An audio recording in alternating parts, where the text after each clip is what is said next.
Hey everyone, wanted to make a video about some important Halo Infinite information that's been confirmed so far. Let's go through everything we know so far that's been confirmed for Halo Infinite, that's been shared directly by 343 and the Halo Twitter accounts, and also some things shared on Halo Waypoint. The most exciting and newest information that's been confirmed is 343 and Halo have announced that Halo Infinite multiplayer will be free to play and will support 120 frames per second on the Xbox Series X. Now this looked like it was leaked last night by a British retailer had shared a little tidbit of Halo Infinite information saying this exact same thing, but that was quickly removed. So a lot of people were speculating whether or not this was true, and behold, Halo has come out and confirmed this information. So this is going to be pretty huge, and I think this helps us understand the scope of Halo Infinite. And it makes me think if this game is going to be more like Destiny or some sort of game that has content going through the single player and the multiplayer for years and years and years. I wouldn't be surprised if that were the case. And since the multiplayer will be free, that means they have to really justify the full price package of Halo Infinite in that single player experience. So that alone leads me to believe that the campaign content of Halo Infinite is going to be pretty substantial. I just hope it's not bloated with a lot of pointless stuff that you see in other games, like Ubisoft is a big culprit of this. But nonetheless, Halo Infinite will be free to play for multiplayer, so that's going to be exciting. And let's dive into some more things confirmed for Halo Infinite that 343 shared. They have that microtransactions in Halo Infinite will not include real money loot boxes. So that's kind of exciting. I thought when I first heard this information that the multiplayer going free to play would mean, well, they got to make their money somehow, so that means that there's going to be microtransactions. That appears to not be the case, so I don't know how they're going to really make a profit on this game unless there's going to have a lot of paid sort of content of single player expansions. Maybe that'll be the case later down the line, but right now we don't know. All we know is that it's looking very good from a player perspective to just dive into the multiplayer and enjoy Halo Infinite's PvP modes. There's also some information here on a Halo Waypoint post talking about the feedback with the demo. A lot of people had some pretty strong reactions to that demo of Halo Infinite, both positive and negative. I personally swing towards the negative side. I don't think that this looks all that good. I think it looks too cartoonish and too clean for a particular planet, or I should say Halo ring, that's been completely torn apart by war. And, you know, a lot of the UNSC things we see look like they're brand new. And there's lighting issues and stuff. I understand it was an older build. People were trying to throw me under the bus saying the build was from 8 months ago, which doesn't make any sense. They've come out and confirmed that build was just from a few weeks ago.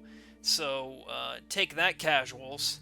But on a different note, 343 says that they're actually sticking to this cleaner models and objects with, quote, less noise. That doesn't mean less detail, they say.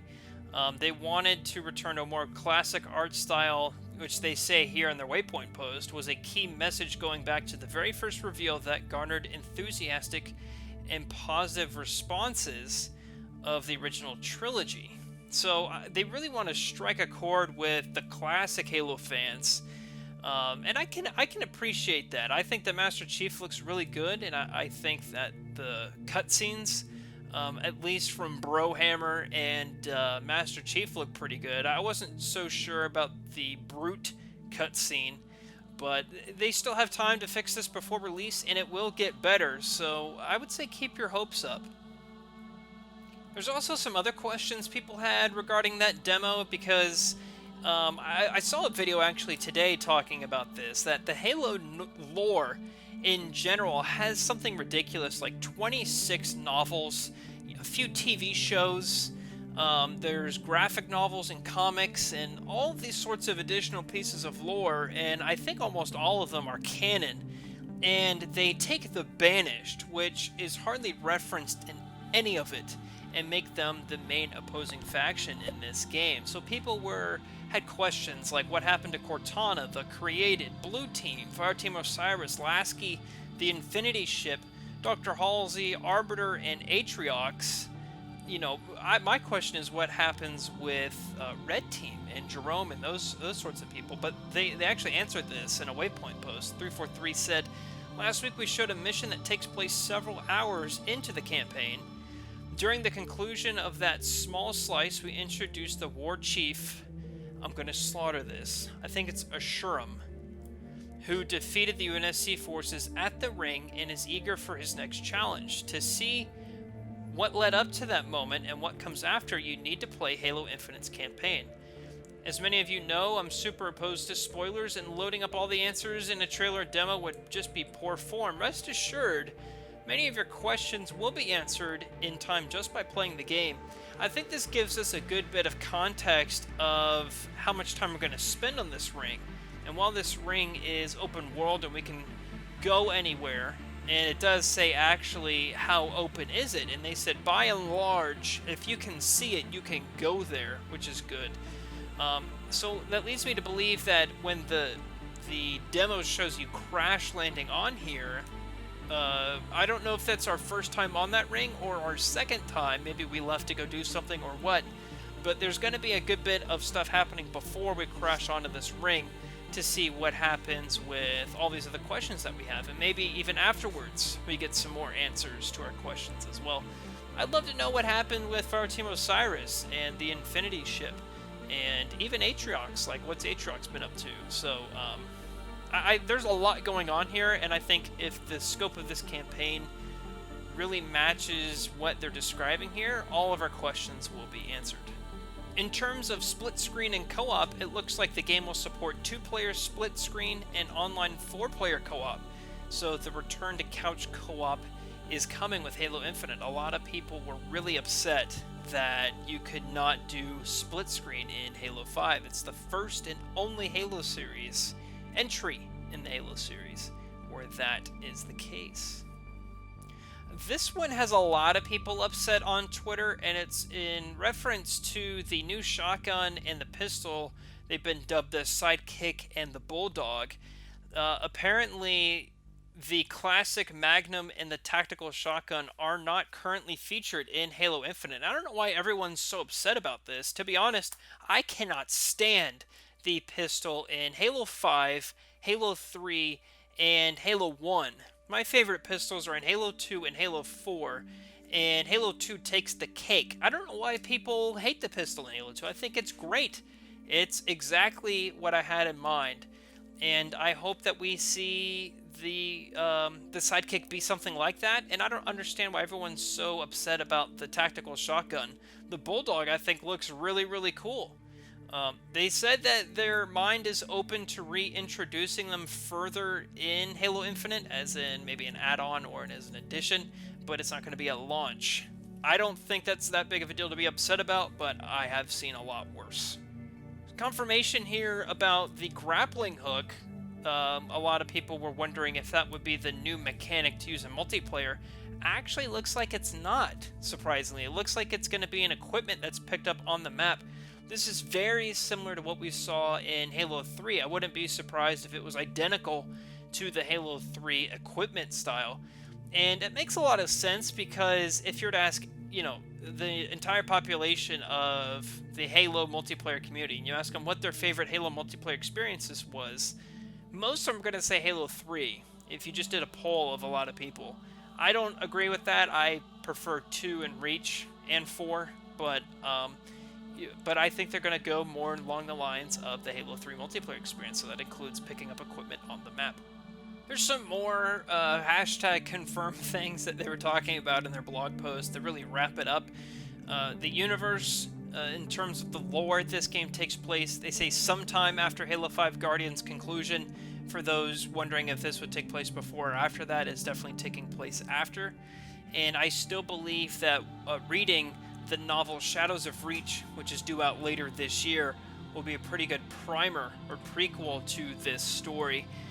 They really do need to introduce how we get from the Halo 5 conclusion to what we saw in the demo in Infinite, and I'm pretty confident they'll do that.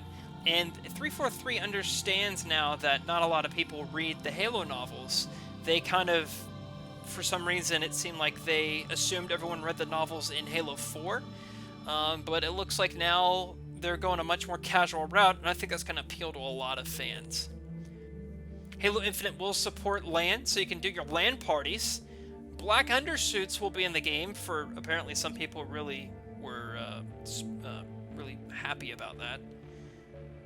And this is a cool one. Player customization. If you liked the level of armor customization options in Halo Reach, you will be pleased. I'm very excited about that, and I think what we're going to see is something similar to the Halo Reach customization that we saw on the 360, merged in with the Battle Pass tiers that we see in MCC right now. I think if the multiplayer is going to be free to play, there's going to need to be progression and unlocks and ways to keep people coming back to the game over and over again. And I think a great way to do that is to offer armor customizations, pieces to unlock. I think what the Master Chief Collection does now with their Battle Pass tiers is a genius idea, and I would love to see that really replicated in Halo Infinite. They also said that if you reach Spartan rank 152 in Halo 5 Guardians, you'll receive something cool in Infinite. And then finally, the Forge editing tool will have undo and redo buttons, which is a first for Forge. It took us 13 years since Forge was unveiled to get undo and redo buttons, apparently. But that's the news that they dropped so far for Halo Infinite. It's a lot, and I think this answers a lot of the concerns that people had. And I think the big news is that Infinite's going free to play for multiplayer. It's huge. That's going to be great for Xbox and PC. It's going to bring a lot of people back into Halo, which is great. Let me know what was most exciting about all of this #confirmed stuff in the comments down below. As we learn more about Halo Infinite, I'll be sure to post some more information on the channel. But until then, join our Discord server, and maybe even considering adding our Discord bot to your server. It's called Storehouse, and it's a general gaming bot that gives you information, sales, playtime, all the memes and dog pictures that you could want. It's really cool. Link to that is in the description. Alright everyone, thanks for watching, and I'll see you, James.